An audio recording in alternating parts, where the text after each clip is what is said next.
Hello, कैसे हो आप सब।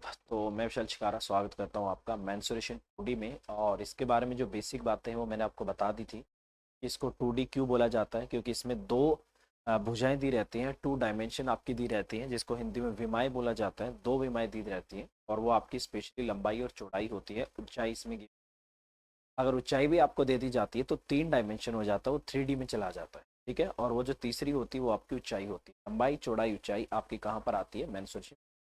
ठीक है। इसके अलावा मैंने आपको बोला था कि हम कैसे करेंगे, हम क्वेश्चन करेंगे। ठीक है। क्वेश्चन में जो भी आपका आएगा उससे रिलेटेड मैं आपको सारी बातें बता दूंगा। ठीक है। अगर मैं स्पेशल एक ही क्लास में आपको सारी थ्योरी कराऊंगा तो आप बोर हो जाओगे, इसलिए क्वेश्चन करें। क्वेश्चन आया, क्वेश्चन से रिलेटेड जो भी आपका फिगर बनेगा, जो भी आपका 2D फिगर है उसके बारे में सारी बातें बता दी। फिर आगे बढ़े, नेक्स्ट क्वेश्चन आया, नई टाइप का आया, उसके बारे में सारी बातें कर ली, फिर उसको क्वेश्चन कर लिया। तो इससे क्या होगा, आपकी सारे पॉइंट्स भी आपके कवर हो जाएंगे और प्लस में आपका जो बोर होना बनता है वो बोर नहीं होगा। ठीक है। तो इसलिए मैंने इस तरीके से इसको कोशिश की है कि आप बोर ना हो जाए। ठीक है। तो अभी कुछ क्वेश्चन मैंने आपको पिछली क्लास में करा दिए थे, अब इसको आगे कंटिन्यू करते हैं और देख लेते हैं भाई। जो लास्ट क्वेश्चन हम कर रहे थे वो ट्रायंगल से रिलेटेड था और इन्होंने जो क्वेश्चन इसका दिया है वो बेसिकली गलत है। ये इस क्वेश्चन का आंसर नहीं आएगा। ठीक है। ठीक है भाई, कीड़ी भी चढ़ जाती है बोर्ड पे। एक छोटी सी कीड़ी भी बोर्ड पे अगर चढ़ जाएगी तो वो आपको पढ़ाने नहीं देगी। ठीक है, इतना सेंसिटिव बोर्ड होता है कि आपका अगर हाथ का ऐसे बाल भी लग गया ना उसको भी ले लेता है। ठीक है। अभी हम बात करते हैं और उससे पहले मैं आपको बता रहा था, कल लास्ट क्लास में आपने शायद देखा होगा आइसोस्केलेस ट्रायंगल समद्विबाहु त्रिभुज के बारे में हमने बात की थी। इस समद्विबाहु त्रिभुज के जो बेसिक प्रॉपर्टीज होती है वो क्या क्या होती हैं और उसको आइसोस्केलेस ट्रायंगल बोला जाता है, वो हमने बात कर ली थी आपकी। उसके बाद जो बारी आती है वो आती है आपकी इक्विलेटरल ट्रायंगल की, समबाहु त्रिभुज। ठीक है। क्या होता है आपका, हिंदी में ही लिख देता हूँ, समबाहु। इसका मतलब हिंदी से पता लग रहा होगा, समबाहु त्रिभुज। समबाहु, सम का मतलब होता है बराबर, मतलब जिसकी सभी भुजाएं आपस में बराबर होती हैं, सभी कोण आपस में बराबर होते हैं, उसको बोला जाता है आपका समबाहु त्रिभुज। ठीक है?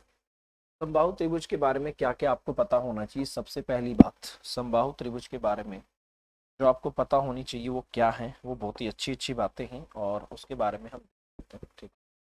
ये आपका क्या है? समबाहु त्रिभुज है। ये आपका क्या है? समबाहु त्रिभुज है। ठीक है भाई, ये आपका क्या है? समबाहु त्रिभुज। ये आपका क्या है? समबाहु त्रिभुज। तो अगर मैं यहाँ से बात करता हूँ, ये मान लो आपका ए है, ये आपका बी है और ये आपका क्या है? सी। सबसे पहली बात, सभी साइड्स आपस में क्या होती है? बराबर होती है। इक्विलेटरल ट्रायंगल की सभी साइड्स आपस में बराबर होती हैं और सभी एंगल क्या होते हैं? बराबर होते हैं। और सारे एंगल कितने होते हैं आपके? 60 डिग्री होते हैं। तो ये हो गया आपका समबाहु त्रिभुज की पहली property. All sides and all angles are equal and all angle will be 60 degree. तो सभी एंगल आपके क्या होते हैं? 60 डिग्री होते हैं। उसके बाद अगर ये आपका ए है, इसके बाद ये आपका बी है और ये आपके पास क्या है? सी है। अगर इसकी जो हाइट होती है, अगर मैं इसकी परपेंडिकुलर हाइट की बात करता हूँ, आप कहीं भी ले लो, इस तरफ आप ले लो, कहीं भी ले लो, किसी तरफ आप ले लो, इस तरफ आप ले लो। ठीक है। तो जितनी इसकी परपेंडिकुलर हाइट होती है, बेसिकली इसकी जो आपकी हाइट होती है वो किसके बराबर होती है? वो होती है आपका √3/2 और इंटू में क्या होता है आपका? साइड ऑफ इक्विलेटरल ट्रायंगल होती है। ठीक है। आपकी साइड ऑफ क्या होती है? इक्विलेटरल ट्रायंगल होती है। ये इसकी आपको साइड दे रखी है, कुछ भी हो सकती है, एक्स वाई जेड। ये इसकी आपको साइड दे रखी है और ये इसकी आपको क्या दे रखी है? साइड दे रखी है। तो इसकी हाइट होती है √3/2 और बाय आपका क्या होती है? साइड होती है। इसके अलावा जितनी भी यहाँ पर ये देखो, जैसे कि आपको मैंने बताया था कि आइसोस्केलेस ट्रायंगल के अंदर जो कॉमन वर्टेक्स होता है, जो दो भुजाएं बराबर होती हैं, उनके कॉमन वर्टेक्स से अगर सामने वाली जो अनइक्वल साइड है, जो भुजा बराबर नहीं, उस पर अगर मैं परपेंडिकुलर ड्रॉ करता हूं तो परपेंडिकुलर आपका मीडियन भी होता है। अगर वो मीडियन है तो आपका परपेंडिकुलर भी होता है। सेम कंसेप्ट यहाँ पर लगेगा। अब इसकी तो सारी साइड आपस में बराबर आ गई, तो इसका मतलब क्या होता है? मान लो आपका AD है और आपका BE है और आपका क्या है? CF है। ठीक है। तो इक्विलेटरल ट्रायंगल के अंदर AD बराबर आपका क्या होगा? BE और बराबर आपका क्या होगा? CF। यही आपका क्या होगा? यही आपका क्या होगा? मीडियन होगी। यही आपकी मीडियन होंगी और यही इसकी क्या होती है? परपेंडिकुलर हाइट होती है। ठीक है। और यही इसका एल्टीट्यूड बोल दिया जाए, बात एक ही होती है। ठीक है। मीडियन भी यही होता है, परपेंडिकुलर हाइट और एल्टीट्यूड एक ही बात होती है। और ये इसका मिड पॉइंट होता है। क्या होता है इसका मिड पॉइंट? होता है ये वाली साइड बराबर होती है, ये साइड आपस में बराबर होती है, ये साइड और ये साइड आपस में क्या होती है? बराबर होती है। और ये परपेंडिकुलर होता है। तो ये सारे एंगल क्या होते हैं आपके 90 डिग्री होते हैं। तो इक्विलेटरल ट्रायंगल के बारे में आपको पता होना चाहिए, ठीक है। इसके बाद इक्विलेटरल ट्रायंगल का जो आपका पेरीमीटर है वो आपको पता लग गया होगा कि 3 साइड है, तीनों साइड्स की लेंथ को अगर मैं जोड़ देता हूँ तो इसका जो आपका पेरीमीटर होगा वो कितना आ जाएगा आपका 3 इंटू में क्या होगा इसका साइड आ जाएगा, ठीक है। जो भी इसकी साइड होगी वो आपका आ जाएगा।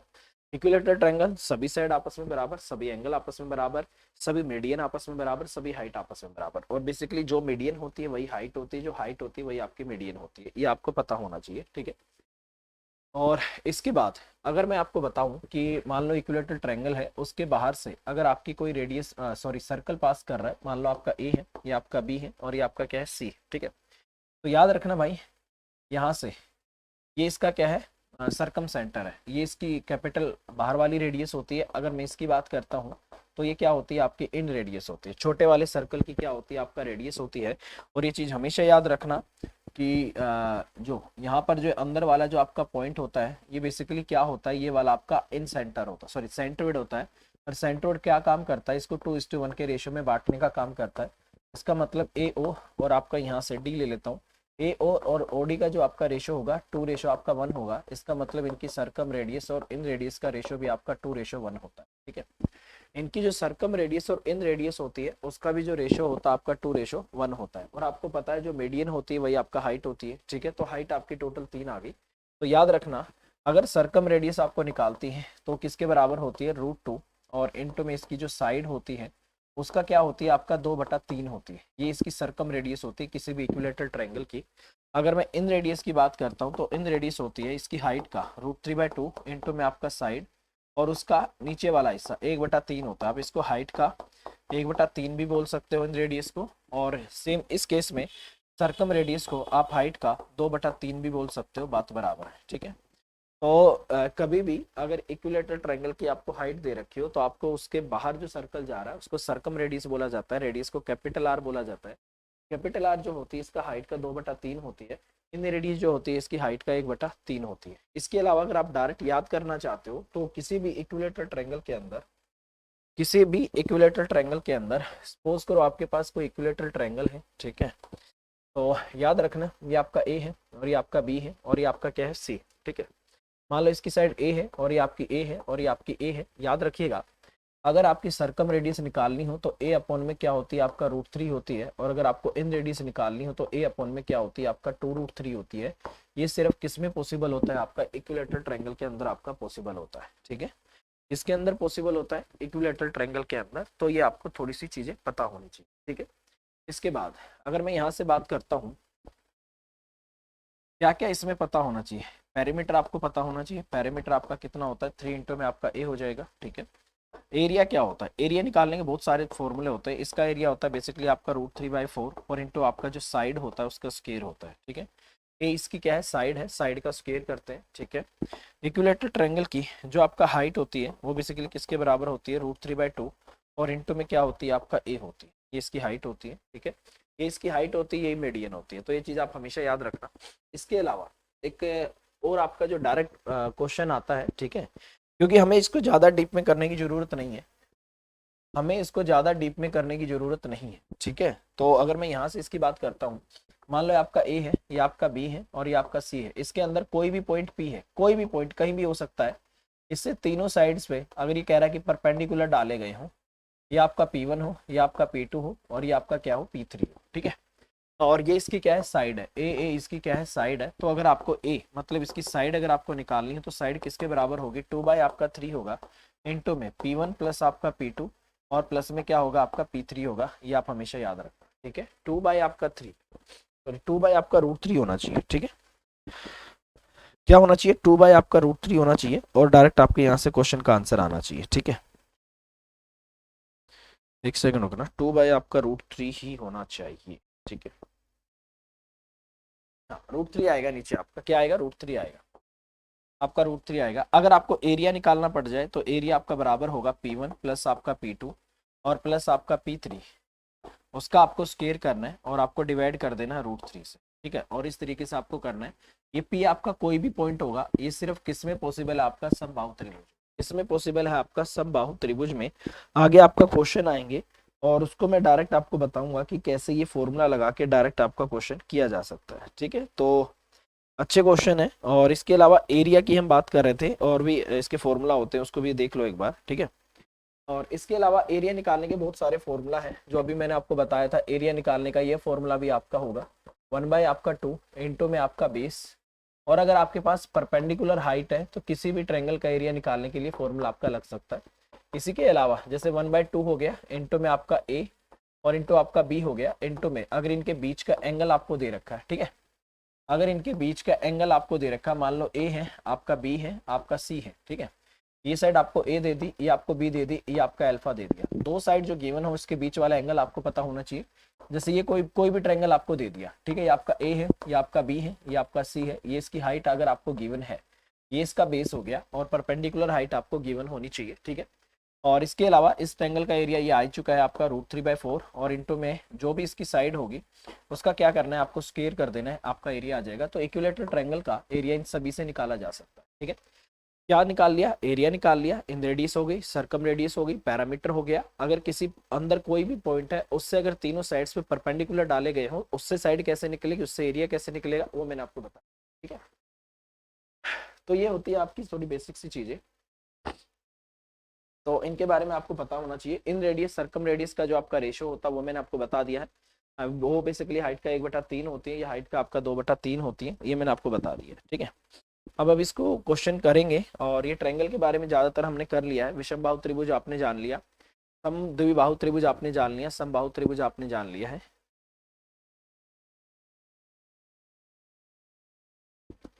ठीक है भाई, और इस तरीके से हम क्वेश्चन कर सकते हैं। ठीक है, ठीक है। अब इसके अलावा सिमिलैरिटी होती है, वो थोड़ा सा ज्योमेट्री का कंसेप्ट है। बाकी मैं आपको बता देता हूँ कि जब भी दो ट्रायंगल सिमिलर होते हैं तो उनकी कोरस्पोंडिंग साइड्स की लेंथ का रेशो हो, मीडियन का रेशो हो, हाइट का रेशो हो, पैरामीटर का रेशो हो, सरकम रेडियस का रेशो हो, इन रेडियस का रेशो हो। ठीक है, वो रेशो आपस में क्या होता है, बराबर होता है। ठीक है, इसके अलावा देखो भाई, ये कंसेप्ट भी बहुत जरूरी है आपके लिए। ठीक है, ये बहुत जरूरी कंसेप्ट है, क्योंकि इसी से आपका ये किसी भी ट्रायंगल में लगेगा। जो अभी मैं आपको बता रहा हूँ किसी भी ट्रायंगल में लगेगा।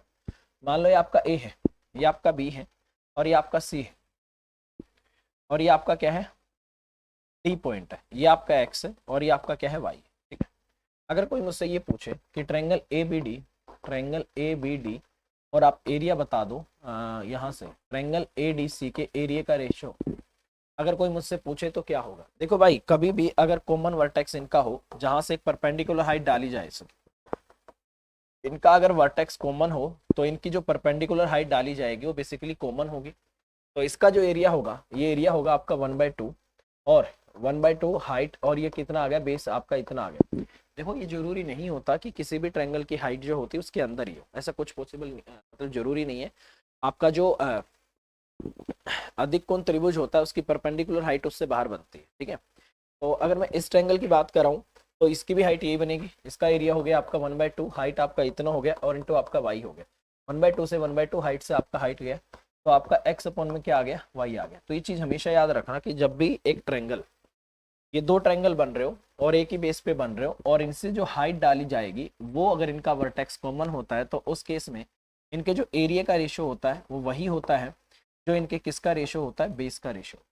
समझ आ गया, जो इनके बेस का रेशो होगा वही इनके एरिया का रेशो होगा, जो इनके एरिया का रेशो होगा वही इनका बेस का रेशो होगा। अगर दो ट्रायंगल सेम बेस पर बने हुए हैं और उनका जो हाइट डालने का जो वर्टेक्स है वो कॉमन है, उस केस में इनके एरिया का रेशो ही वो रेशो होगा जो इनके बेस का रेशो होगा। तो इस तरीके से मैं इसको कर सकता हूँ। ठीक है भाई, तो ये भी आपके लिए बहुत जरूरी पॉइंट है, और इसी पॉइंट पे आपको इस क्वेश्चन को करना था, जो कि इन्होंने क्वेश्चन गलत किया हुआ है। ये आंसर इस क्वेश्चन का नहीं आएगा जो इन्होंने यहाँ पर दे रखा है। ठीक है, इनके हिसाब से जो आंसर वो 4/25 होगा, बट ये आंसर सिमिलैरिटी से है, बट यहाँ पर सिमिलैरिटी का कहीं भी कोई जिक्र नहीं किया गया है। ठीक है,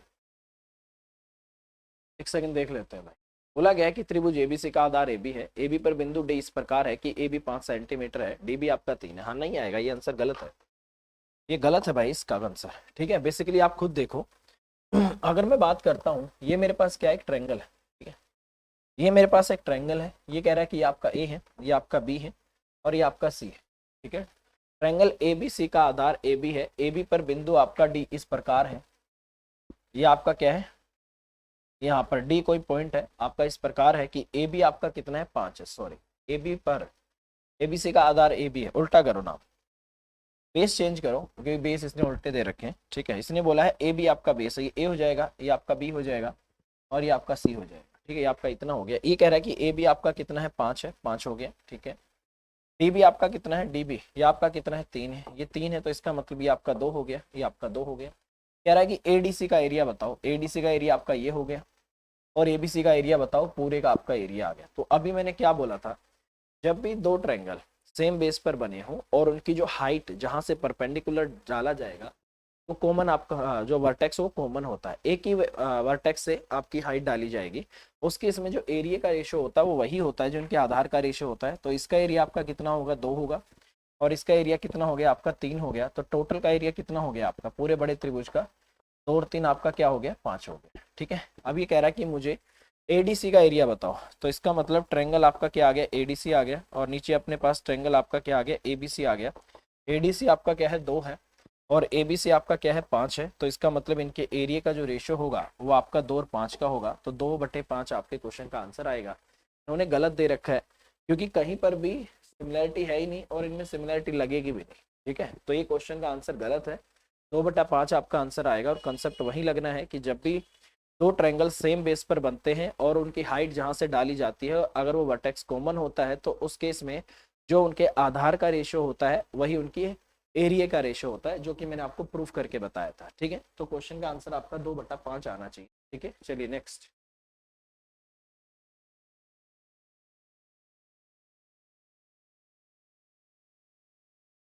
अगला क्वेश्चन है, किसी वर्ग की परिधि को 4 पाई से 8 पाई तक बढ़ाया गया, क्षेत्रफल में वृद्धि ज्ञात करो कितनी होगी, ये आपसे पूछा गया है। ठीक है, ये आपसे पूछा गया है। एक सेकंड रुकना भाई, एक सेकंड।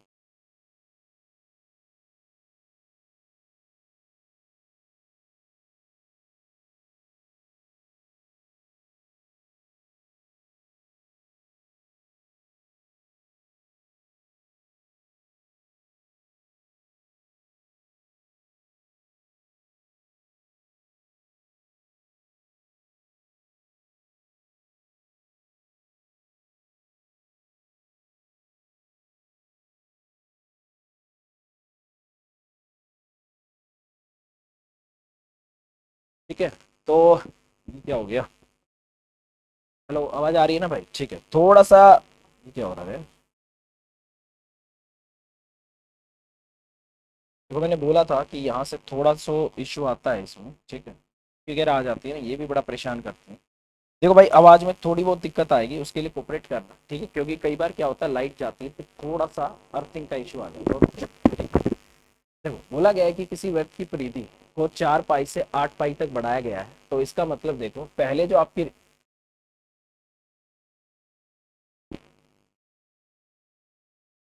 यहाँ से अगर मैं बात करता हूँ पहले, यहाँ से अगर मैं बात करता हूँ पहले आपकी रेडियस क्या थी, 2 पाई आर, सॉरी सर्कमफ्रेंस आपकी 2 पाई आर थी जो कि 4 पाई के बराबर थी।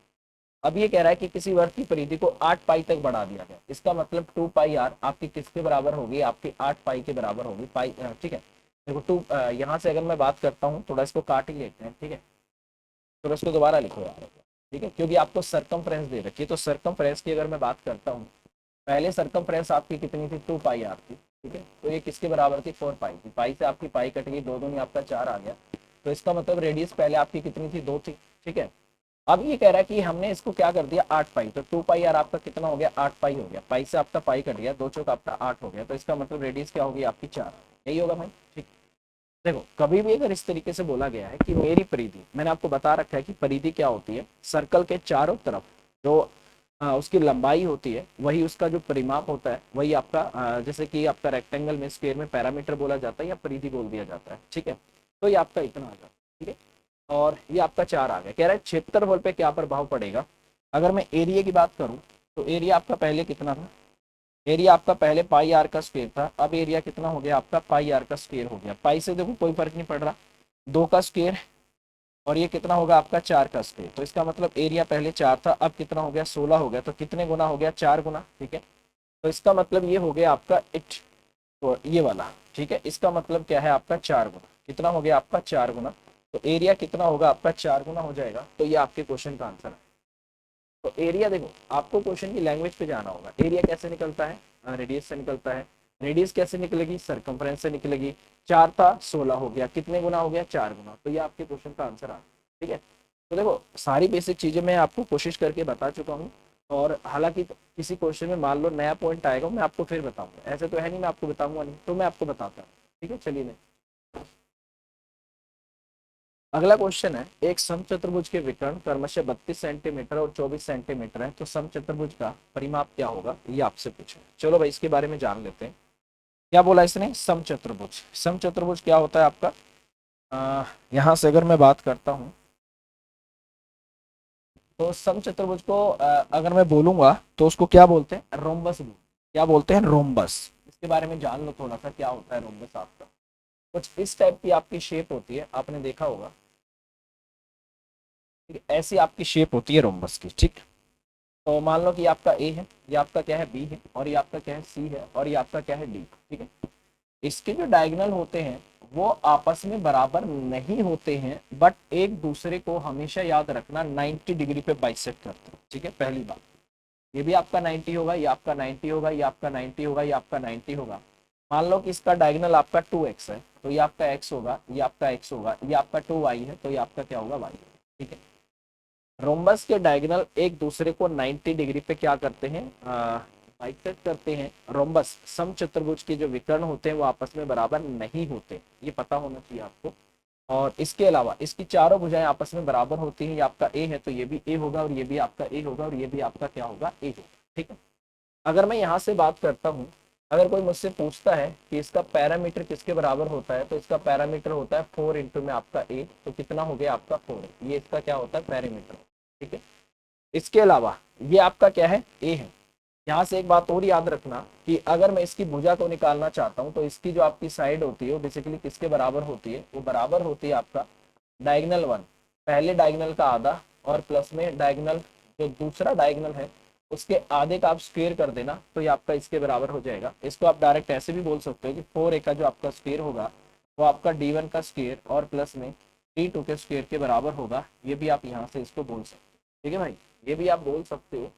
4 इंटू में साइड का जो आपका स्क्वायर होगा वो आपका d1 का स्क्वायर प्लस आपका d2 का स्क्वायर होगा। ठीक है, अब अगर मैं बात करता हूँ यहाँ से इसके एरिया की, तो एरिया किसके बराबर होगा, 1/2 इंटू में डायगोनल 1 इंटू आपका डायगोनल 2। ठीक है, छोटे में लिख देता हूँ। इसका जो एरिया होता है 1/2 इंटू में आपका d1 इंटू में आपका क्या होता है, d2 होता है। ये इसका क्या होता है, एरिया होता है।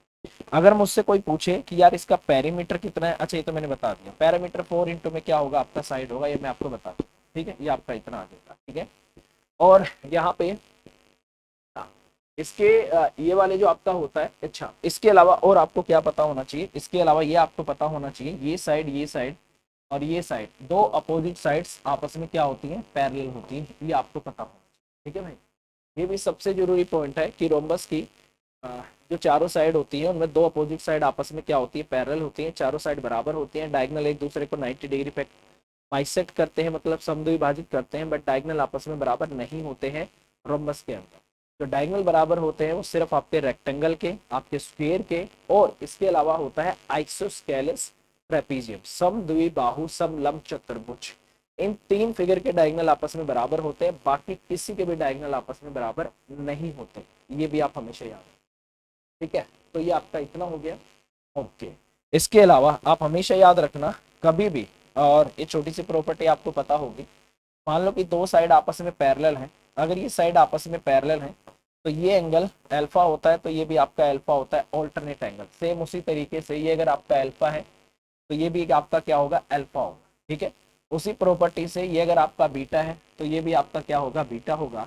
तो किसी भी आपके जो रोम्बस है, आपका जो समचतुर्भुज है, उसके दो आमने सामने के कोण हमेशा क्या होते हैं, बराबर होते हैं। ये भी हमेशा याद रखना। ठीक है, उसी तरीके से अगर मैं यहाँ से बात करता हूँ, मान लो ये आपका x है तो ये भी आपका क्या होगा, x होगा।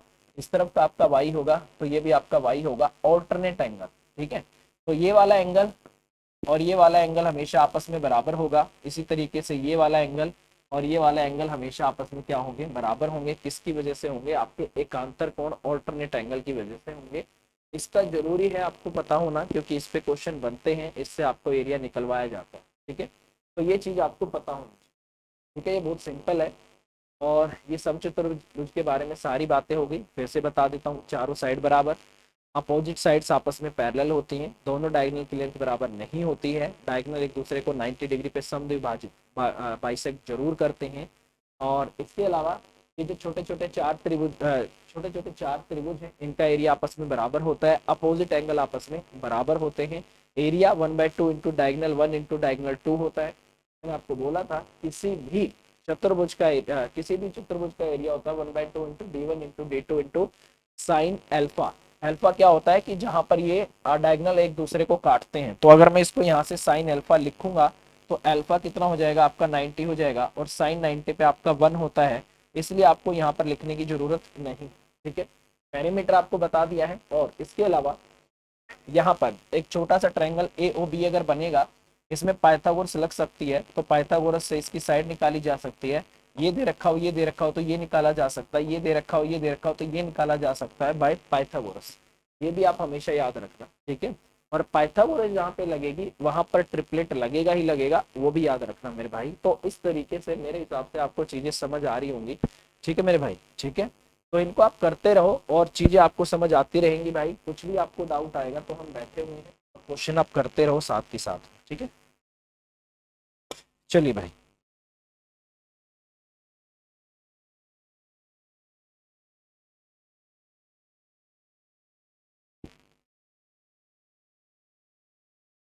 ठीक है भाई, तो ये आपका इतना आ गया। ठीक है, अब हम बात करते हैं क्वेश्चन की।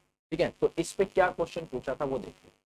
कह रहा है कि एक समचतुर्भुज है और इसकी जो विकर्ण है 32 और 24 सेंटीमीटर है, तो समचतुर्भुज का परिमाप क्या होगा। अभी मैंने बोला था, वो सिंपल क्वेश्चन आपका। ठीक है, और ये देखो, ये क्या हो गया, समचतुर्भुज हो गया। ठीक है, क्या देखो, अब ये आपका ए हो गया, ये आपका बी हो गया, और ये आपका सी हो गया, और ये आपका डी हो गया। ये इसका डायगोनल ये वाला हो गया, एक डायगोनल आपका ये वाला हो गया। ठीक है, डायगोनल जो होते हैं एक दूसरे को 90 डिग्री पे काटते हैं। ये 90 हो गया, ये आपका 90 हो गया, ये आपका 90 हो गया, और ये आपका 90 हो गया। 90 90 90 90 90 90। ठीक है, इसके अलावा दोनों डायगोनल आपस में एक दूसरे को समद्विभाजित करते हैं, दो बराबर भागों में बांटते हैं। मान लो कि अगर मैं AC को मान लूँ कि 32 है, तो ये 16 होगा, ये आपका 16 हो जाएगा। मान लो कि आपका BD 24 है, तो ये आपका 12 हो जाएगा, और ये आपका 12 हो जाएगा। अगर मैं यहाँ से पाइथागोरस लगा दूं तो आपको ट्रिपलेट पता होने चाहिए जो पाइथागोरस से आते हैं। 3 4 5 हो गया, 5 12 आपका 13 हो गया। ठीक है, उसके बाद 7 24 आपका 25 हो गया। ये कुछ है आपके जो आपको पता होना चाहिए। 8 15 आपका 17 हो गया। ठीक है भाई, 9 40 आपका 41 हो गया। ठीक है, 20 21 आपका 29 हो गया। बहुत सारे होते हैं आपके। 12 35 आपका 37 हो गया। ठीक है, और भी आपको बता दूंगा मैं आगे। 13 13 84 आपका 85 हो गया। ठीक है, और इनसे भी बनते हैं, इनसे भी आपके बनते हैं। अगर मैं 2 से गुना कर देता हूँ तो 6 8 10 बन जाता है। 3 से गुना करता हूँ तो 9 12 आपका 15 बन जाता है। इसको अगर मैं 2 से गुना कर देता हूँ तो 10 और आपका 24 और आपका 26 बन जाता है। तो ये बहुत सारे आपके ट्रिपलेट होते हैं जो यहाँ से आपके बन जाते हैं। ठीक है, अब देखो, इसी को अगर मैं क्या कर दूं, इसी को अगर मैं 4 से गुना कर दूं तो 4 3 12, 4 चौक 16 और 4 पंजे आपका 20 बन जाएगा। ठीक है, तो ये सारे ट्रिपलेट आपको पता होने चाहिए। अब इतने देखो, 16 दे रखा है और आपको 12 दे रखा है। या तो पाइथागोरस लगा दो, 16 का स्क्वायर प्लस 12 का स्क्वायर 20 के स्क्वायर के बराबर आ जाएगा। तो साइड क्या आ गई आपकी, 20 आ गई। ये आपका 20 हो गया, तो ये भी आपका 20 होगा, ये भी आपका 20 होगा, और ये भी आपका क्या हो गया, 20 हो गया। ठीक है, तो इसने बोला मुझे तो पेरीमीटर बताओ भाई। तो पेरीमीटर किसके बराबर होगा, 4 इंटू साइड हो जाएगा, 4 इंटू आपका 20 हो जाएगा, तो 80 आ गया। तो इसका मतलब क्वेश्चन का आंसर क्या होगा आपका, 80 हो जाएगा। तो इस तरीके से क्वेश्चन को किया जा सकता है, बट किया तभी जाएगा जब आपको इसकी बेसिक प्रॉपर्टीज पता हो, जो कि मैंने अभी आपको बताई। ठीक है, इनके बिना आप नहीं कर सकते। ठीक है, चलिए नेक्स्ट। चलिए, बोला गया है कि वर्ग ए का जो विकर्ण है आपका A+B है, और उस वर्ग का विकर्ण ज्ञात करो जिसका क्षेत्रफल वर्ग ए के क्षेत्रफल का 2 गुना है। ये आपको बोला गया। ठीक है, चलिए, अभी मैंने आपको बोला है कि अगर हमारे पास क्या है, स्क्वायर, ये हमारे पास क्या है, एक स्क्वायर है। ठीक है, ये स्क्वायर हो गया। और देखो इसमें हम क्या करेंगे मेरे भाई, मैं ज्यादातर यूज करूंगा डायग्राम का, क्योंकि 3D और 2D ऐसे टॉपिक हैं जिसमें डायग्राम का जितना याद ज्यादा यूज होगा उतना ज्यादा समझ आएगा। ठीक है, आवाज आ रही है ना भाई? ठीक है, समझ आ रहा है? हेलो? ठीक। देखो भाई, ये आपका मान लो कि एक वर्ग ए है, मान लो कि ये साइड ए है, ये आपका बी है, ये आपका सी है, और ये आपका क्या है, डी। ठीक है, इसने बोला है कि इसका जो डायगोनल है ये वाला, ये आपका किसके बराबर है, ए प्लस आपका बी के बराबर। ठीक है, अब आपको पता है किसी भी स्क्वायर का जो आपका एरिया होता है वो किसके बराबर होता है, 1/2 इंटू में डायगोनल का स्क्वायर होता है। क्यों? क्योंकि डायगोनल बराबर होते हैं, D1 इंटू D2 करने की बजाय डी का स्क्वायर ही कर देते हैं, तो इससे एरिया निकला। ठीक है, इसने बोला है कि इसका विकर्ण है, उस वर्ग का विकर्ण ज्ञात करो जिसका क्षेत्रफल इसके क्षेत्रफल का दोगुना है। तो इसका एरिया कितना आ जाएगा, यहीं से अगर मैं बात करता हूँ तो इसका एरिया ए प्लस बी, उसका आपका स्क्वायर, और उसका क्या आ गया नीचे 2 आ गया। ठीक है, यही आएगा। कह रहा है कि दूसरे वाले का एरिया इससे डबल है, तो इसका डबल कर दो, ये आपका इतना आ गया। अब जो दूसरा आपका आया है उसका एरिया आपका ए प्लस बी, उसका क्या है, आपका स्क्वायर है। ठीक है, तो दूसरा स्क्वायर मैं मान लेता हूँ कि यहाँ पर एक और स्क्वायर अपने पास है, ये वाला छोटा सा हमारे पास एक स्क्वायर है, मान लिया। ये कह रहा है कि इसका एरिया जो है आपका ए प्लस बी का क्या है, आपका स्क्वायर। मैंने मान लिया इसकी साइड आपकी क्या है, एक्स है, इसकी साइड आपकी क्या है, एक्स है, तो इसका डायगोनल कितना होगा आपका, √2x होगा। यही होगा मेरे भाई। ठीक है, समझ रहे हो मेरी बात? तो ये कह रहा है उस वर्ग का विकर्ण ज्ञात करो जिसका क्षेत्रफल वर्ग ए के क्षेत्रफल का दोगुना है। तो इसका एरिया अगर मैं डबल करता हूँ तो आपका इतना आ गया। ठीक है, ये हो गया, इसका एरिया इतना आ गया। तो यहाँ से क्या मैं बात बोल सकता हूँ कि एक्स का जो आपका स्क्वायर होगा वो बेसिकली ए प्लस में बी का क्या होगा, आपका स्क्वायर होगा। तो एक्स की वैल्यू क्या होगी आपकी, ए प्लस आपका बी होगी। डायगोनल कितना है आपका, √2 है, √2x है। तो दोनों तरफ आप क्या कर दो, √2 से गुना कर दो, तो इसका मतलब ये हो जाएगा आपका √2 इंटू में आपका ए प्लस बी। तो मुझे लगता है ये आपके क्वेश्चन का आंसर आना चाहिए, √2 इंटू आपका ए प्लस बी।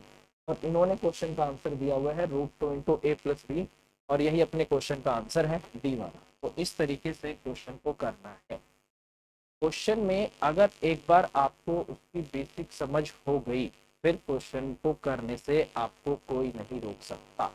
अगर बेसिक समझ नहीं हुई फिर आपको से क्वेश्चन कोई करा भी नहीं सकता। ठीक है, अगला क्वेश्चन। अगला क्वेश्चन है कि किसी आयताकार पार्क की जो लंबाई है वो 12 मीटर है और चौड़ाई क्या है आपकी 5 मीटर। उस वर्ग के विकर्ण की लंबाई ज्ञात करो जिसका क्षेत्रफल आयताकार पार्क के क्षेत्रफल के बराबर है, ये आपसे पूछा गया। ठीक है, चलो भाई, बोला गया है कि एक रेक्टेंगल का एरिया है वो दूसरे स्क्वायर के एरिया के बराबर है, ये बोला गया। ये रेक्टेंगल है और ये आपका क्या है, ठीक है। ठीक है भाई, और ये क्या है, यहाँ से इनका एरिया आपस में क्या है, बराबर है। ये कह रहा है कि इसकी लंबाई 12 है, इसकी लंबाई 12 है, ये आपका 12 हो गया, तो ये आपका कितना है, 5 है, ये आपका कितना है, 5। ठीक है, तो इसका एरिया कितना आएगा, लंबाई इंटू आपका चौड़ाई, इसका एरिया कितना हो गया आपका, 60 हो गया। ठीक है भाई, 12×5 = 60 हो गया। इसकी साइड क्या है आपका ए, तो आपको भी पता है किसी भी स्क्वायर का जो एरिया होता है वो आपका ए का स्क्वायर होता है, तो इसका मतलब ए का स्क्वायर आपका कितना है, 60 है। कह रहा है कि उस वर्ग का विकर्ण बताओ जिसका क्षेत्रफल आयताकार पार्क के क्षेत्रफल के समान है, ये आपका इतना हो गया। अगर मैं यहाँ से ए की वैल्यू निकालूं तो कितना आएगा, 15 चौके आपका 60 आएगा ना, या 30 दूनी आपका 60 आएगा, ये तो 60 आ रहा है, 12×5 आपका 60 आ रहा है। उस वर्ग के विकर्ण की लंबाई ज्ञात करो जिसका समान है, हैविंग द सेम एरिया। चलो कोई बात नहीं, आपका हो जाएगा। ठीक है, तो अगर मुझे इसका डायगोनल निकालना है तो आपका √2a होना चाहिए। अगर मैं यहाँ से a की वैल्यू निकालता हूँ तो कितना हो जाएगा आपका, 15 चूंकि आपका 60 होगा तो 2 रूट आपका कितना आ जाएगा, 15 आ जाएगा। ठीक है भाई, तो इसकी साइड आपकी कितनी आ गई, इतनी आ गई। इसका डायगोनल कितना होगा आपका, √2 इंटू ए होगा, क्योंकि जो डायगोनल होता है √2 इंटू में क्या होता है आपका साइड होता है, तो √2 इंटू आपका ए होगा। ए की वैल्यू मैंने निकाल ली, दोनों तरफ क्या कर दिया, अंडर रूट कर दिया। तो यहाँ से √2 आपका किसके बराबर आ गया, 2 रूट आपका 15 आएगा, और इंटू आपका कितना आएगा, √2 आएगा। तो इसका मतलब ये हो जाएगा आपका 2 रूट आपका 30। तो इसका मतलब क्वेश्चन का जो आपका आंसर होना चाहिए ए, ये आपका होना चाहिए। तो इस तरीके से क्वेश्चन को मैं कर सकता हूँ। ठीक है भाई, इस तरीके से क्वेश्चन को किया जा सकता है। एरिया बराबर कर दिया, एरिया से क्या निकाल दिया, साइड निकाल दी, साइड से डायगोनल निकाल दिया, और हमारा आंसर आ गया। ठीक है, बहुत सिंपल है, समझ आ गया होगा। चलिए नेक्स्ट। आज तो लाइट ने हद कर दी भाई, आज तो हद है। कह रहा है कि एक वर्ग और आयत का क्षेत्रफल बराबर है। आयत की लंबाई वर्ग की भुजा किसी भुजा की लंबाई से 5 सेंटीमीटर अधिक है। और इसकी चौड़ाई वर्ग की भुजा से 3 सेंटीमीटर कम है, तो आयत का परिमाप क्या है ये आपको बोलना है। ठीक है, देखो भाई बना लेते हैं। एरिया बोला है बराबर है, एरिया बोला है बराबर है। ठीक है, ये आपका ये हो गया और ये आपका ये हो गया। ठीक है, कहा है एक वर्ग और आयत का क्षेत्रफल बराबर है, ये दोनों एरिया में आपस में बराबर है। आयत की लंबाई वर्ग की किसी भुजा की लंबाई से 5 सेंटीमीटर अधिक है, मतलब इसकी साइड आपकी ए है, इसकी साइड आपकी ए है, तो लंबाई आपकी ए प्लस में कितना है आपका 5। ठीक है, उसकी चौड़ाई वर्ग की भुजा से 3 सेंटीमीटर कम है, तो इसका मतलब ए माइनस आपका क्या है 3, यही होगा। एरिया अगर आपस में बराबर होगा तो इसका मतलब ए माइनस 3 और इंटू में आपका ए प्लस आपका पाई, लंबाई इंटू चौड़ाई आपका किसके बराबर होगा, ए के स्क्वायर के बराबर होगा, क्योंकि स्क्वायर का जो एरिया होता है वो उसकी भुजा के स्क्वायर के बराबर होता है। ठीक है, तो यहाँ से आपका ए का स्क्वायर आ गया, प्लस में आपका 5a आ गया, माइनस आपका 3a आ गया, और माइनस आपका 15 और बराबर में आपका ए का स्क्वायर आ गया। ए के स्क्वायर से ए का स्क्वायर कटेगा, 2a बराबर आपका कितना आ गया, यहाँ से 5 में से आपका 3 आपका 15 आ गया, तो ए की वैल्यू कितनी आ गई आपकी 15, और बटे आपका क्या आ रही है 2 आ गई। क्या आ गया भाई, गड़बड़ आ गई। इन्होंने क्या दिया इसका आंसर, 40 सही आना चाहिए यार। ठीक है, अच्छा ये आपका कम है, ए का स्क्वायर हो गया, और प्लस आपका 5a हो गया, माइनस आपका 3a हो गया, माइनस आपका 15 हो गया, 5 में 3 आपका सही है, इतना ही आना चाहिए भाई। सही है, सही है, सही है, इतना ही बनेगा भाई, और तो कुछ बनेगा ही नहीं। 7.5 लिख लो इसको, इसका मतलब इसकी भुजा आपकी कितनी आ गई 7.5 आ गई, 7.5 और 5 12.5, ये आपका 12.5 हो गया, और 7.5 में से 3 गया आपका 4.5, ये आपका 4.5 हो गया। ठीक है, तो अगर मुझे इसका परिमाप यहाँ से निकालना है तो पैरामीटर कितना होगा आपका 2 इंटू एल प्लस बी, मतलब 12 पॉइंट आपका 5 और प्लस आपका 4 पॉइंट आपका 5, 12 4 16 और एक आपका 17 दूनी आपका कितना हो गया आपका 34 हो गया। इसका मतलब इस क्वेश्चन का आंसर क्या होगा आपका 34 होगा। तो इस तरीके से क्वेश्चन को हम कर सकते हैं। ठीक है, बहुत सिंपल क्वेश्चन है, हो जाएगा, कोई इशू नहीं। ठीक है भाई, चलिए भाई अगले क्वेश्चन की तरफ बढ़ते हैं, और एक बार पानी पी लेते हैं, अगले क्वेश्चन पे चलते हैं भाई। यार लाइट आ जाओ यार बस।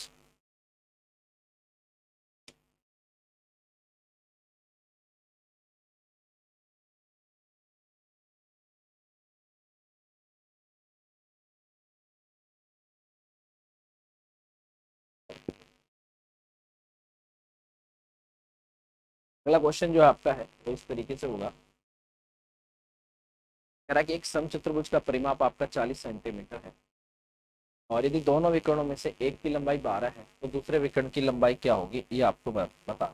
ठीक है, देखो वही कंसेप्ट आपको लगाना होगा भाई जो मैंने आपको बताया है, उसी से बात बनेगी भैया। ठीक है भाई, ये हो गया आपका, बोला है समचतुर्भुज का परिमाप 40 सेंटीमीटर, तो इसका मतलब साइड में निकाल सकता हूँ। पैरामीटर क्या होता है, चारों भुजाओं की लंबाई का जोड़ होता है ना, तो 40 को 4 से डिवाइड कर दो 10 आ जाएगा। इसका मतलब इसकी हर एक साइड आपकी 10 सेंटीमीटर, ये भी आपका 10 है, ये भी आपका 10 है, और ये भी आपका 10। ठीक है, हो गया। कह रहा है कि दोनों विकर्णों में से एक की लंबाई 12 है, तो आपको पता है यहाँ से जो डायगोनल होते हैं वो इसके एक दूसरे को 90 डिग्री पे क्या करते हैं, बाइसेक्ट करने का काम करते हैं, सम द्विभाजित करने का काम करते हैं 90 डिग्री। ठीक है, अब देखो यहाँ से मैं क्या बोल सकता हूँ, कह रहा है कि इसका डायगोनल एक की लंबाई 12 है, अगर 12 है तो ये आपकी 6 हो जाएगी, तो ये भी आपकी 6 हो जाएगी। ठीक है, अब आपको पता है पाइथागोरस लगाते हैं तो 6 8 10 आपका ट्रिपलेट बनता है, और 90 डिग्री की जो सामने की भुजा होती है वो हमेशा सबसे लंबी होती है, हाइपोटेन्यूज होती है। तो ये 6 है, ये 10 है, तो इसका मतलब ये 8 हो गया, ये 8 है, तो ये भी आपका क्या होगा 8 होगा। क्यों, क्योंकि रोम्बस के जो डायगोनल होते हैं वो एक दूसरे को 90 डिग्री पे समद्विभाजित करते हैं, तो ये 8 है, तो वो भी आपका क्या होगा 8। ठीक है, कह रहा है कि दूसरे विकर्ण की लंबाई क्या होगी, तो दूसरे विकर्ण की लंबाई आपकी 16 सेंटीमीटर होगी, तो 16 सेंटीमीटर आपके क्वेश्चन का आंसर आएगा। तो इस तरीके से मैं इस क्वेश्चन को कर सकता हूँ। ठीक है, सिंपल है। चलिए नेक्स्ट, सर बड़ी गलत बात है यार, लाइट बात। देखिए, कह रहा है कि ए किसी आयताकार मैदान को उसके विकर्ण के अनुदिश 52 मीटर प्रति मिनट की चाल से चलकर 15 सेकंड में पार करता है, बी इस मैदान को उसकी भुजाओं के अनुदिश 60 मीटर प्रति मिनट की चाल से चलकर उतने ही समय में पार करता है, तो मैदान का क्षेत्रफल क्या है, ये आपको बताना। ठीक है, ये अच्छा क्वेश्चन है, और ये अब से नहीं आ रहा, ये बहुत पुराना क्वेश्चन है, और ये अब भी आ रहा है। ठीक है, अब भी रहा है, बट क्वेश्चन बहुत पुराना है, लगभग 7 8 साल पुराना क्वेश्चन। ठीक है, इस तरीके से है आपका क्वेश्चन। आयताकार मैदान उसके विकर्ण के अनुदिश, मान लो कि आपका ए है, एक आपका क्या है बी है, एक आपका सी है, और एक आपका क्या है डी। एक आदमी इस डायरेक्शन में आ रहा है, एक डायरेक्शन आपका इस तरफ आ रहा है, एक आदमी ए से सी आ रहा है और वो कह रहा है कि 52 मीटर प्रति मिनट की चाल से चलकर 15 सेकंड में पार कर। इसका मतलब ए सी क्या है आपका डिस्टेंस है, डिस्टेंस क्या होगा स्पीड इंटू टाइम, 52 मीटर प्रति मिनट है, 52 इंटू आपका 15 और बटे में सेकंड में है, इसको मिनट्स में चेंज कर दो, 60 से डिवाइड कर दो, 15 चौके आपका 60 आ गया, 13 चौके आपका 52 आ गया, इसका मतलब इसकी जो आपकी लंबाई आ गई 13 मीटर आ गई। तो ये कितना आ गया आपका 13। ठीक है, कोई इशू नहीं। कह रहा है कि यहाँ से एक बंदा, दूसरा बंदा यहाँ से ऐसे चला, यहाँ से ऐसे चला है और वो तब पहुंचा है यहाँ पर। तो इसका मतलब मुझे यहाँ पर ये इसकी चौड़ाई ले लो और ये मुझे लंबाई ले लो, मुझे लंबाई प्लस इसकी जो चौड़ाई दे रखी है वो कितनी दे रखी है 68 मिनट में। 68 इंटू में टाइम इतना ही है 15 सेकेंड, ये 15 बटे आपका मिनट में चेंज कर दो, 15 चौके आपका 60 हो गया, 17 मीटर। इसका मतलब इसकी लंबाई और चौड़ाई का जो आपका जोड़ है वो कितना है 17 मीटर। तो यहाँ पर एक ट्रिपलेट आपको पता होगा जिसका हाइपोटेनस क्या होता है आपका 13 होता है, 5 12 आपका 13। बस ये देख लो क्या ही लग रहा है यहाँ पे। मैंने देखा यार 5, हाँ यहाँ पर मैंने देखा 13 है और मैंने देखा यार 12 और 5 को जैसे ही जोड़ रहा हूँ 17 भी आ जा रहा है, तो 17 भी आ रहा है। तो इसका मतलब लंबाई चौड़ाई आपकी कुछ भी हो सकती है। ठीक है, आप यहाँ पर ये कंफर्म नहीं बोल सकते हो कि लंबाई 5 है कि लंबाई आपकी 12 है। हाँ इतना पता है लंबाई चौड़ाई आपकी 5 और 12 होगी, ये कंफर्म है। अगर एरिया पूछा है तो एरिया किसके बराबर होता है लंबाई इंटू चौड़ाई के, तो 5 इंटू आपका 12 होगा, तो ये कितना आ जाएगा आपका 60 होगा। तो 60 मीटर स्क्वायर आपके क्वेश्चन का आंसर होगा। ठीक है, तो 60 मीटर स्क्वायर आपके क्वेश्चन का आंसर आ जाएगा। तो इस तरीके से मैं क्वेश्चन को कर सकता हूँ। ठीक है, इस तरीके से आपके क्वेश्चन को किया जा सकता है। बहुत सिंपल क्वेश्चन है, बट कंडीशन क्या है ये वाली, ये आपको डिस्टेंस निकालना होगा। डिस्टेंस कैसे निकलता है, टाइम इंटू स्पीड करके, टाइम इंटू स्पीड करके डिस्टेंस निकाला, और वही क्या है आपकी इनकी लंबाई चौड़ाई का जोड़ है और वही इनके डायगोनल की लंबाई। तो इस तरीके से मैं इसको कर सकता हूँ। ठीक है, सिंपल है। चलिए नेक्स्ट, अगला क्वेश्चन है, एक आयत की लंबाई और चौड़ाई में 23 मीटर का अंतर है। यदि आयत का परिमाप आपका 206 मीटर हो तो क्षेत्रफल क्या है, ये आपसे। ठीक है, परिमाप आपको ये बोला हुआ है और इनकी लंबाई चौड़ाई में अंतर इतने का है और ये आपको बोला गया है। ठीक है, आपको भी पता है लंबाई इंटू चौड़ाई में अंतर इतना आपको दे रखा है, बहुत सिंपल सी बात है। ठीक है, तो सबसे पहले आपका जो परिमाप होगा वो किसके बराबर होगा, 2 इंटू आपका एल प्लस बी, ये होगा, और किसके बराबर है आपका 206 के बराबर। ठीक है, तो एल प्लस बी कितना आ गया, यहाँ से आपका 103 आ गया। ठीक है, तो लंबाई और चौड़ाई का जो जोड़ है वो तो आपका कितना आ रहा है 103 आ रहा है, और ये कह रहा है कि लंबाई और चौड़ाई का अंतर 23 भी है। तो लंबाई माइनस चौड़ाई आपका क्या है 23। ठीक है, दोनों को जोड़ दो, 12 आ गया बराबर आपका 126 आ गया। एल की वैल्यू कितनी आ गई आपका 63 आ गई। ये अगर आपका 63 है तो इसका मतलब चौड़ाई कितनी है आपकी 40 होगी, तो ये आपकी लंबाई और चौड़ाई आ गई। ठीक है, कह रहा है नहीं नहीं मुझे तो एरिया बताओ। तो एरिया कितना होता है, एरिया होता है आपका लंबाई इंटू चौड़ाई, एल इंटू आपका बी। 63 इंटू क्या होगा आपका 40 होगा, और यहाँ से 0 आ गया, ये आपका इतना आ गया और ये आपका इतना आ गया।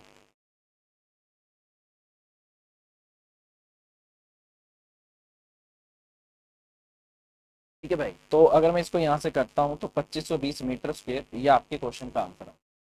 2520 मीटर स्क्वायर ये आपके क्वेश्चन का आंसर आएगा। तो इस तरीके से हम क्वेश्चन कर सकते हैं, बहुत सिंपल क्वेश्चन है, हो जाएगा। ठीक है, बस क्वेश्चन को पढ़ लेना और ये देख लेना। देखो ये जो कंसेप्ट हम लगाते हैं ज्यादातर जैसे कि सिंप्लीफिकेशन में आता है ये वाला। ठीक है, तो इसको इस तरीके से दो इक्वेशन आ गई है, दोनों इक्वेशन से लंबाई चौड़ाई की वैल्यू आराम से निकाल सकते हैं। ठीक है, चलिए नेक्स्ट क्वेश्चन।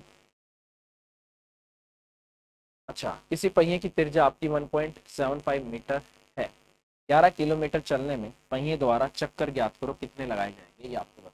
ठीक है, देखिए भाई, कोई भी पहिया हो, कार का हो, रेल का हो, बस का हो, साइकिल का हो, स्कूटर का हो, बाइक का हो, स्कूटी का हो, किसी का भी पहिया हो, एक पहिया एक चक्कर में जो दूरी तय करता है वो उसकी सरकमफ्रेंस होती है 2 पाई आर। ये हमेशा याद रखें। ठीक है, तो एक चक्कर में दूरी जो तय की जाती है वो उसकी सरकमफ्रेंस होती है आपकी 2 पाई आर होती है।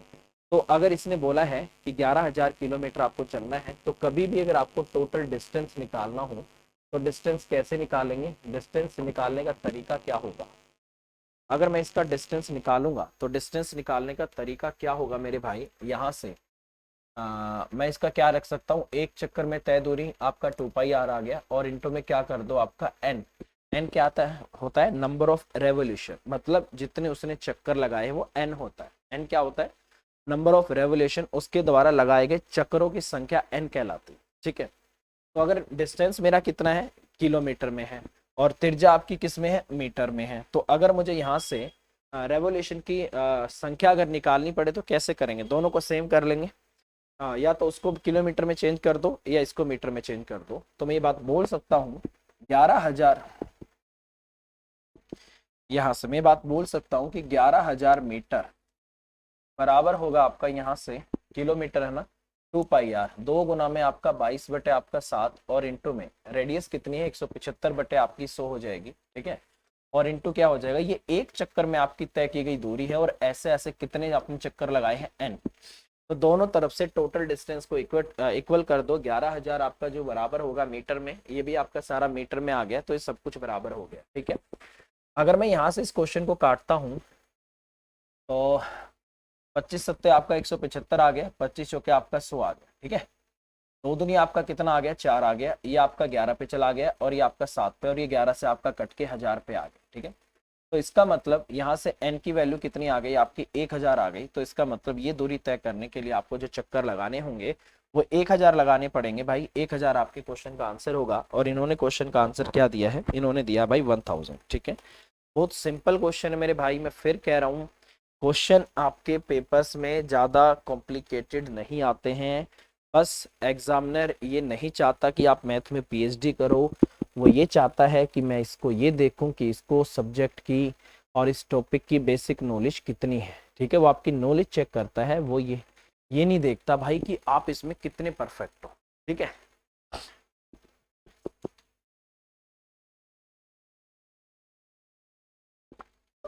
चलिए भाई आगे चलते हैं।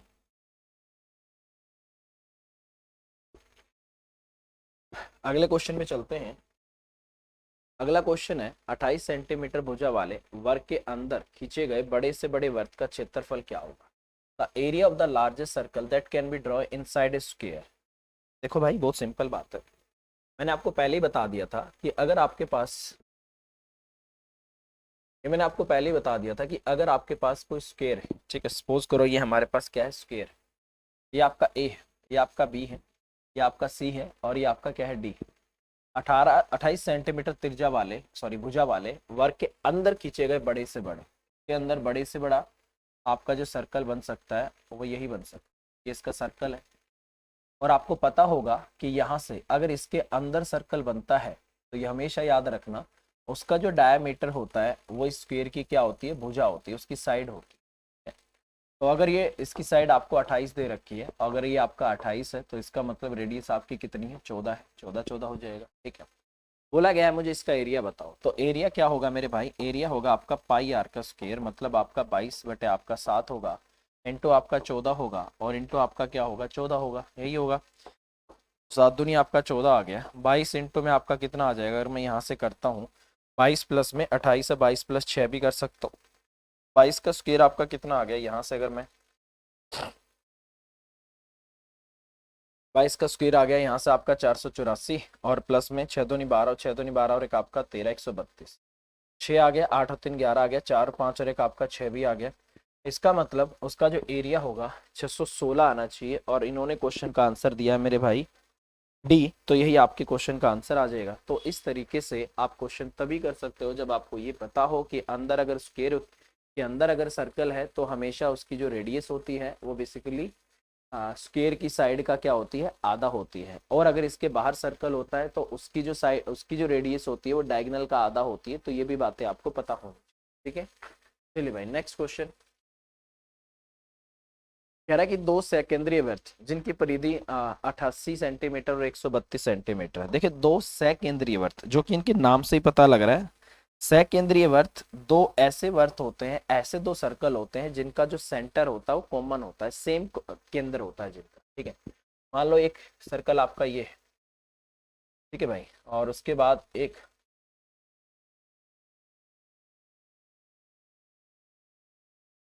इस तरीके से अगर ये सर्कल बने हैं ना, तो ये आपके क्या है, सेकेंद्रीय, जिसको बोला जाता है कंसेंट्रिक, जिनका सर्कल कॉमन होता है, सेम होता है। मान लो यहाँ पर कोई बिंदु है, यही इस सर्कल का सेंटर होगा, यही बड़े वाले सर्कल का सेंटर होगा, इनकी परिधि दे रखी है, तो इसका मतलब छोटे वाले की रेडियस अगर आपकी आर है तो बड़े वाले की रेडियस आपकी क्या होगी, कैपिटल आर मान लेते हैं, ठीक है।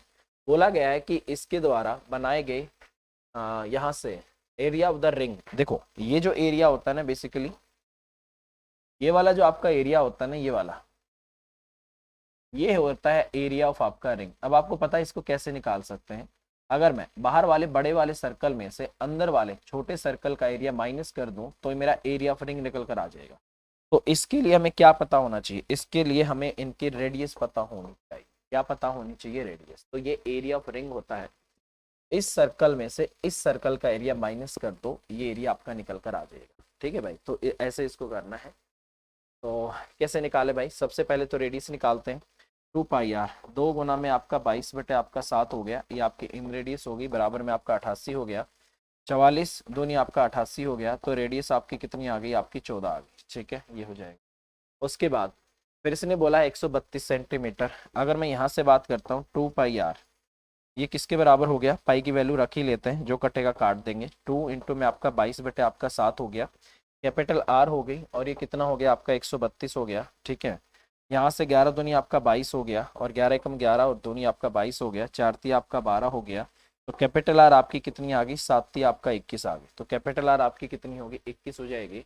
इसका एरिया निकालने के लिए फॉर्मूला क्या बनेगा, एरिया फॉर्मूला बनेगा आपका पाई आर का स्क्वायर माइनस आपका पाई आर का स्क्वायर। ठीक है, पाई कॉमन ले लो, अंदर आ जाएगा आपका आर का स्क्वायर माइनस आपका आर का स्क्वायर। इसको भी लिखने का एक तरीका होता है, जैसे अलजेब्रा में आपने देखा होगा एक्स का स्क्वायर माइनस वाई का स्क्वायर, या सिंप्लीफिकेशन में आपने देखा होगा एक्स का स्क्वायर माइनस वाई का स्क्वायर जो होता है वो किसके बराबर होता है, X plus Y into X minus Y. ठीक है, तो वो कंसेप्ट भी आप यहाँ पर लगा सकते हो। तो फाइनली आप इसको ऐसे लिख सकते हो, पाई इंटू में आर माइनस आपका आर, और ये हो जाएगा मेरे भाई आर प्लस आपका आर। तो इस तरीके से हम इसको कर सकते हैं। ठीक है, तो कितना आएगा आपका पाई आ गया, और यहाँ से 21 में से अगर 14 जाएगा आपका 7 आ जाएगा, और 21 और 14 में करूंगा तो आपका 35 आ जाएगा। इससे आपका ये कट गया, 35 दूनी 70 हो गया, 0 35 दूनी 70 और 7 77। तो इसका मतलब 770 सेंटीमीटर स्क्वायर आपके क्वेश्चन का आंसर आएगा। तो इस तरीके से हम क्वेश्चन कर सकते हो। ठीक है, तो आपको पता लग गया होगा कि सेकेंडरी वर्थ क्या होता है, कंसेंट्रिक सर्कल क्या होता है, ये आपको पता लग गया होगा। तो इस तरीके से क्वेश्चन को आपको करना है। ठीक है, सिंपल है, समझ आ गया होगा। चलिए नेक्स्ट क्वेश्चन है, एक त्रिभुज है जिसकी भुजाएं आपको 3 4 और 5 दे रखी है। ठीक है, एक त्रिभुज है जिसकी भुजाएं आपको 3 4 और 5 दी हुई है। बोला गया है कि इस त्रिभुज की भुजाओं के मध्य बिंदुओं को मिलाने से बने त्रिभुज का क्षेत्रफल क्या होगा। देखो भाई, हमेशा याद रखना, अगर आपके पास कोई बड़ा ट्रायंगल दे रखा हो और उसकी मिड पॉइंट्स को मिला के अगर आपने कोई ट्रायंगल बना दिया हो, तो उसका जो एरिया होगा पहले वाले एरिया का 1/4 होगा। ये आप हमेशा याद रखें। ठीक है भाई, ऐसा कैसे होता है वो देख लो एक बार। देखो भाई, सपोज करो आपके पास कोई ट्रायंगल है,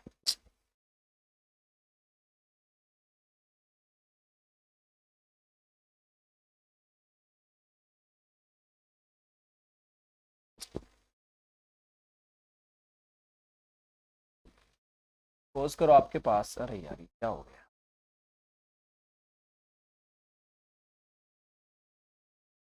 इस तरीके से अगर आपके पास कोई ट्रायंगल है, ठीक है, इसको मैं नाम दे देता हूँ। मान लो आपका ए है, ये आपका बी है, और ये आपका क्या है, सी है। मैं एक इक्विलेटरल ट्रायंगल लेके आपको बताता हूँ। ठीक है, सपोज करो आपने इसके कोई मिड पॉइंट लिया, ये इसका मिड पॉइंट है, ये इसका मिड पॉइंट है, और ये इसका क्या है, मिड पॉइंट। आप नॉर्मल कर लो, कोई दिक्कत नहीं है। आप इसको ऐसे मिला दो, इसको ऐसे मिला दो, और इसको ऐसे मिला दो। ठीक है मेरे भाई, कोई भी ट्रायंगल है सपोज करो, और मैं मान लेता हूँ कि ये वाली साइड आपकी क्या है, 2C है, और ये वाली साइड आपकी क्या है, 2B 2A है, और ये वाली साइड क्या है आपकी 2B है। ठीक है, अच्छा आपको पता है कि कभी भी अगर इस तरीके से किसी ट्रायंगल की दो साइड्स अगर इसके मिड पॉइंट है, तो हमेशा याद रखना कि ये वाली साइड और ये वाली साइड आपस में पैरेलल भी होते हैं। एक थ्योरम होती है basically mid point theorem. Mid point theorem क्या बोलती है कि अगर किसी ट्रायंगल के अंदर ये वाला और ये वाला इसका मिड पॉइंट है, मान लो इसको नाम दे रहा हूँ मैं आपका डी और ई। डी और ई अगर आपके मिड पॉइंट है तो डी की जो लेंथ होगी वो हमेशा बीसी का आधा होगी। ठीक है, बाय मिड पॉइंट थ्योरम और बाय थैलिस थ्योरम जो होता है आपका। तो बेसिकली यहाँ पर थैलिस नहीं, आपके मिड पॉइंट लगेगी। तो वो कंसेप्ट अगर मैं लगाता हूँ तो ये ए होगा, तो ये आपका ए हो जाएगा। ठीक है, उसी तरीके से सी है तो आपका 2C है तो सी हो जाएगा, वो आपका 2B है तो ये आपका बी हो जाएगा।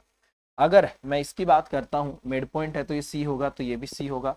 मिड पॉइंट है ए है तो आपका ए होगा, मिड पॉइंट है तो आपका बी है तो आपका क्या होगा, बी होगा। ठीक है, तो यहाँ पर देखो A B C, A B C और ए बी सी, और यहाँ पर ए बी सी, तो बेसिकली 4 ट्रायंगल बन गए।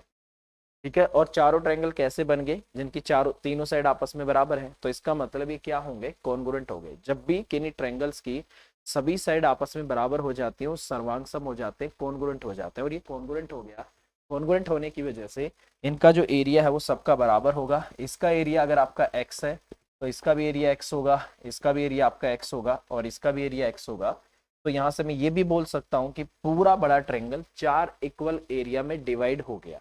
ठीक है, तो ये कंसेप्ट लगा के मैं इसको कर सकता हूँ कि पूरा ट्रायंगल 4 इक्वल एरिया में आपका डिवाइड हो गया। ठीक है, तो अब जैसे ये वाला पॉइंट है, अब इस क्वेश्चन में बोला है कि कोई भी आपका ट्रायंगल है, ठीक है, उसकी मिड पॉइंट्स को आपने लिया है और मिड पॉइंट्स को मिला के आपने क्या बनाया है, एक ट्रायंगल बनाया है, उसका एरिया आपको लेना है। ठीक है, तो क्या आपको पता लग गया कि उसका जो आपका एरिया होगा वो किसके बराबर होगा, 1/4 of area of original triangle, area of original triangle, original triangle. ठीक है, तो ये आपको करना होगा।